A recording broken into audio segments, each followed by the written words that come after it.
water is a prevalent feature in the state of West Virginia. I was live on the air when the governor's first tweet went out. You know, I don't think anyone had any clue what was going on. It's pretty hard to live long in West Virginia and not appreciate how much it rains.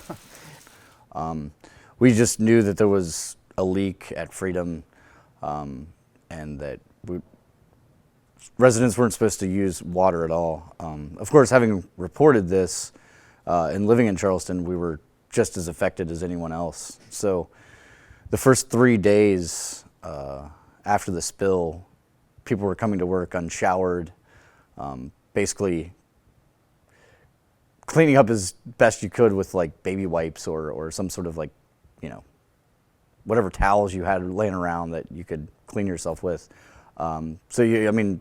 Bottled water, bar of soap, and a washcloth was about the best you could do. And certainly some of its most remarkable places are its rivers.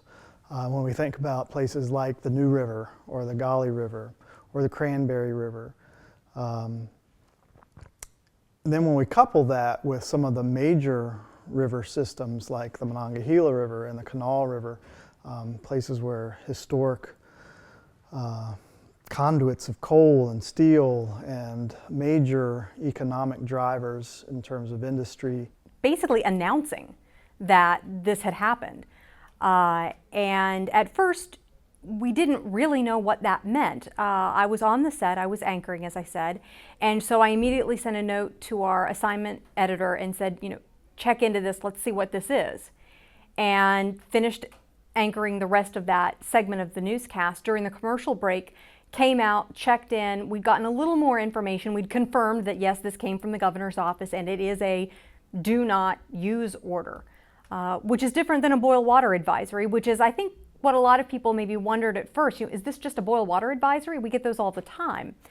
And it quickly became clear this was not a boil water advisory. This was something much more serious. So basically, as far as covering it, I kind of came at it from various media, various platforms, covering it in a variety of ways, from either aggregating information from other reporters out in the field or pulling in information that we were gathering ourselves. So as soon as we got through the next segment, I was with Spencer Adkins, our chief meteorologist, on the air, and he had wrapped up his forecast, and I said, Spencer, we need to let people know we've just received this information from the governor's office. It's a do not use the water order for a number of counties in our viewing area. We're still working to get some more information to find out exactly what this means for you. Stay with us. We'll be giving you more information as we get it, both here on the air, online, and via Twitter and our Facebook page. Now, what was surprising to me, and I think surprising to a lot of people, was how susceptible that water source was. So the spill occurs on the Elk River. The Elk River is a water source for that area because it's so clean, right? And it is surrounded by a lot of dirty water. I mean, the cost of treating the Kanawha River for drinking water is exorbitant. I mean, you just, it's so dirty you can't afford to. But the Elk River is a very clean river, one of the cleanest in the East, actually.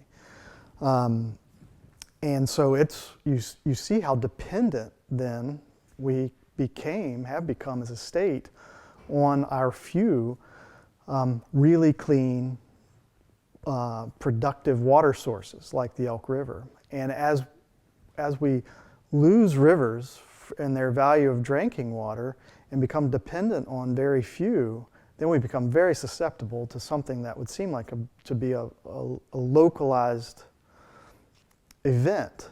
And instead, that localized event, you know, it touched a third of the state, you know, the residents.